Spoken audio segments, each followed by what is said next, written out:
वज़ीर-ए-आज़म शहबाज शरीफ ने chairman NDMA को खैबर पख्तूनख्वा के 9 मुतासरा अजला में इमदादी कार्रवाइयों को तेज़ करने की हिदायत की है।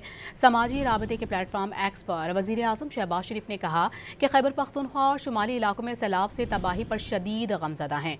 दुख की इस घड़ी में अपने भाइयों और बहनों के साथ यकजहती के लिए खड़े हैं। वज़ीर-ए-आज़म ने कहा कि चेयरमैन NDMA को सवात, बुनेर, बाजोड़, तुरगर, मानसहरा, शांगला और बटाग्राम के 9 मुतासरा अजला में इमदादी कार्रवाइयाँ तेज़ की हिदायत की हैं। बाजोड़ और बटाग्राम में फौरी तवज्जो दी जाए।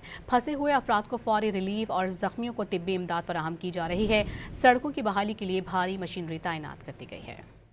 वज़ीर-ए-आज़म ने कहा कि चेयरमैन NDMA को सवात, बुनेर, बाजोड़, तुरगर, मानसहरा, शांगला और बटाग्राम के 9 मुतासरा अजला में इमदादी कार्रवाइयाँ तेज़ की हिदायत की हैं। बाजोड़ और बटाग्राम में फौरी तवज्जो दी जाए। फंसे हुए अफराद को फौरी रिलीफ और जख्मियों को तिब्बी इमदाद फराहम की जा रही है।